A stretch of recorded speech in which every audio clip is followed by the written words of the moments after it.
Hello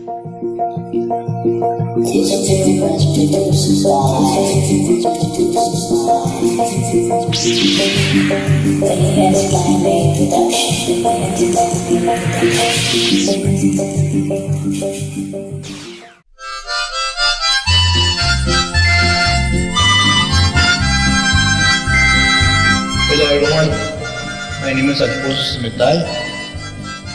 Today I'm here to talk about the cultures and communication. Culture and communication is about the structure-based culture. Structure-based cultures have been selected as the context culture between the high and low context. As noted by Doug and McMahon 2015, high and low context culture is one of the structure-based culture that places a great deal of emphasis on the total environment. Our culture is embedded by the way we communicate with each other, according to Doug and McMahon 2015. Custom Border Project states people often have close connection in a high context culture society. As per IOR Global Solutions states, the reason behind this is due to the fact that Mexico has retained many traditional practices and values.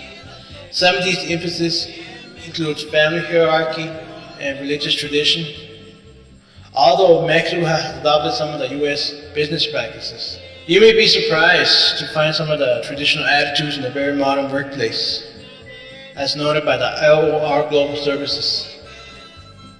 See, as you know, in our Hispanic culture, it places a great deal of emphasis.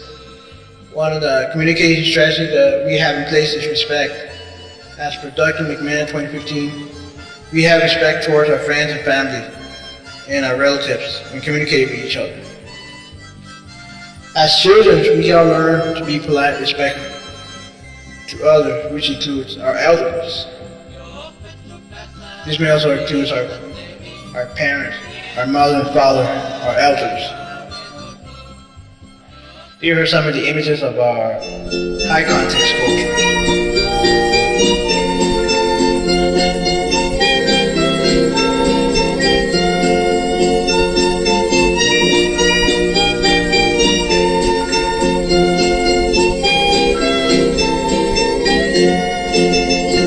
Este cielo de hermosa mañana,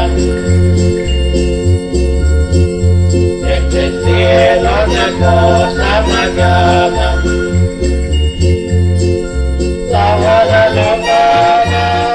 Interesting facts. Our cultural characteristic fits in with two other countries such as the Philippines and Spain. I had some friends in the past while living on the border from the Philippines.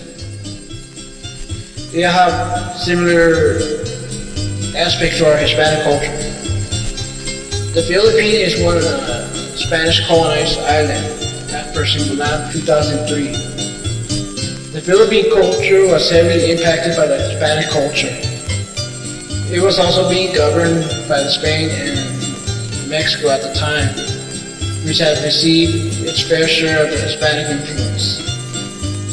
They are all high context as per Dr. McMahon, although they speak three different languages in different regions of the Philippines, according to Prado 2004. They speak English, Spanish, and Tagalog. As per Prado 2004, the people in the Philippines that speak Spanish are often called los Chavaganos. Los Chavaganos are people that speak Spanish in certain regions of the Philippines.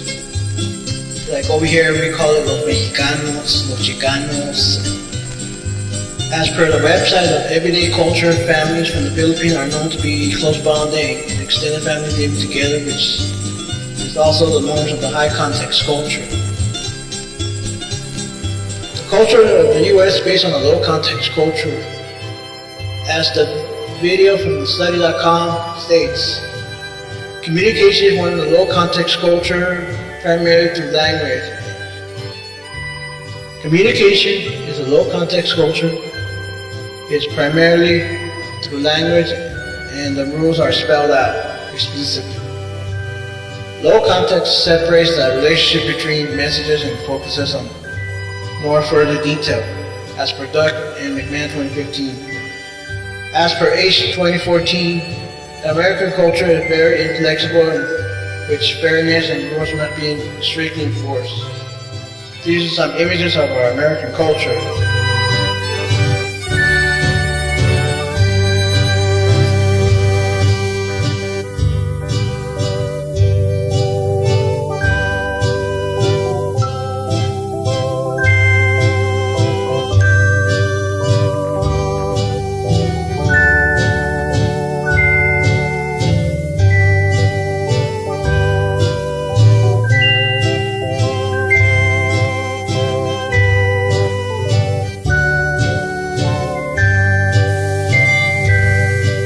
The interesting facts. I remember going to church when I was living on the world. It was 10 years ago. The church I went to was the Mexican System Church. It was the Catholic Church over there in Bordo. Everyone there in the world calls it the Mexican Church, like La Mexicana, since it's the only Catholic church in Bordo that offers Spanish service. All other churches only offers the English services. As per Lucio 2004 says, some of the other Christian denominations in Bordo call it la Iglesia de los Borrachos. Because every year they put out a big citywide fiesta in October, which lasts 3 days. Here are some images of Alamogordo and the church fiesta we have every year in October. You see we have the ballet folklórico dancer para the Alamogordo ballet folklórico and the mariachis.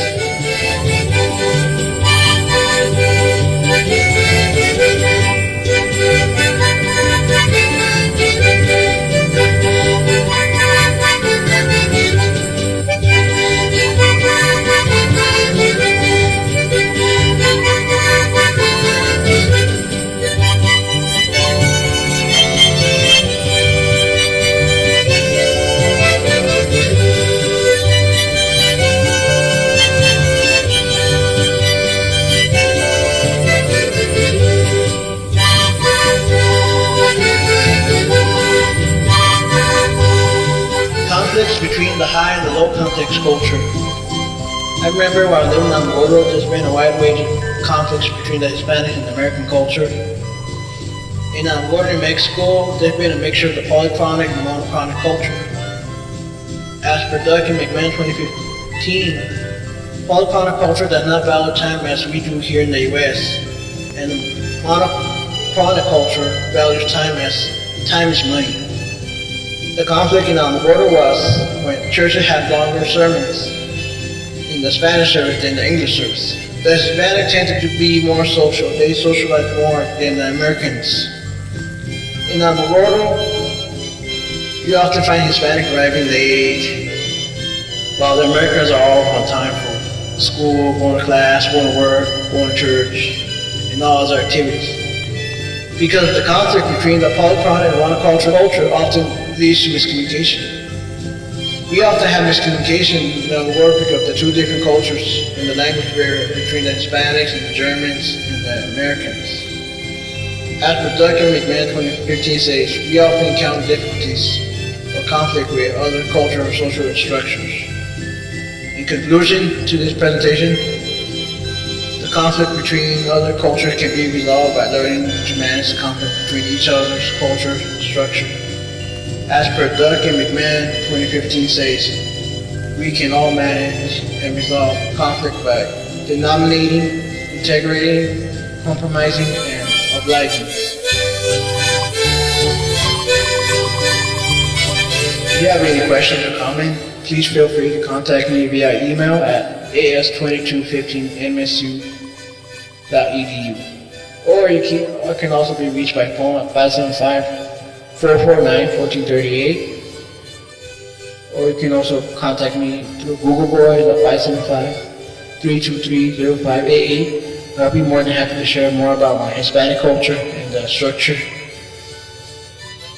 Alright, thank you all for listening and watching my videos.